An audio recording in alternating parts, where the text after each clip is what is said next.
All right, a mosque just steps away from ground zero, one step closer to becoming a reality after a very contentious community meeting last night. We've been in this neighborhood for 27 years, and there are 200 mosques in New York, and yet another one is not a big deal. Well,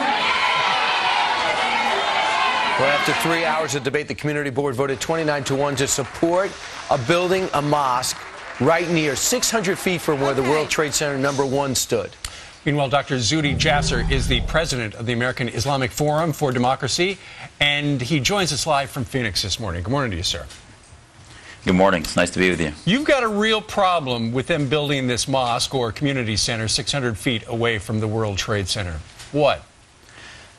I'll tell you, 9/11 is the beginning of ground zero of a war. It's a place that we should remember those that were fallen, our heroes, and it's a place to remember to be American, not a place about being Muslim and about rebuilding the image. It's actually very inappropriate to do that. I think that if they, want to invest in protecting America, they should build a counterterrorism center, and I think this sends the wrong message. It's in the wrong place, and I do not think that it's going to achieve what they say it is. Not to mention, there's recent reports yesterday, Imam Rauf was in foreign media, in Arabic media, saying that he's soliciting funds from the Middle East. So they were saying that this represents the Muslim community in Manhattan, but yet it looks to be funded from the Middle East, from countries like Qatar, Saudi Arabia, and those are anything but consistent with American ideals. Those are oppressive societies.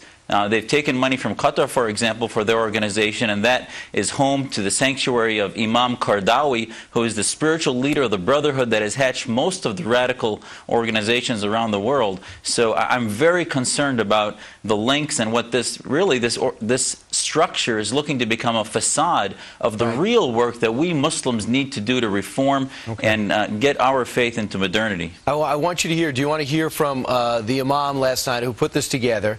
The Imam Rauf, yes.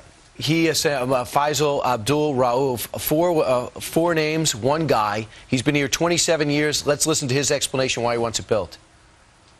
We have condemned the actions of 9/11. We have condemned terrorism in the most unequivocal terms. We were members of the 9/11 family victims. About 200 to 300 Muslims were among the victims. Real quick, he was also quoted in the past, essentially after 9/11, saying something to the tune of, "We got what we deserved."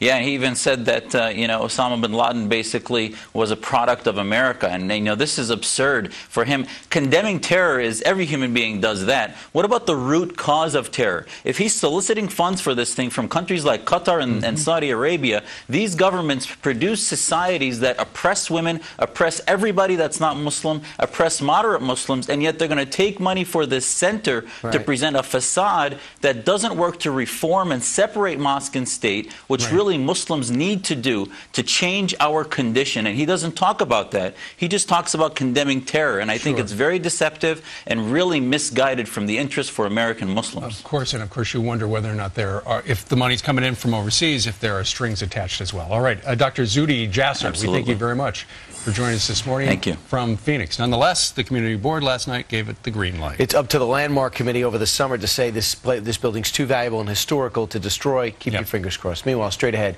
are you looking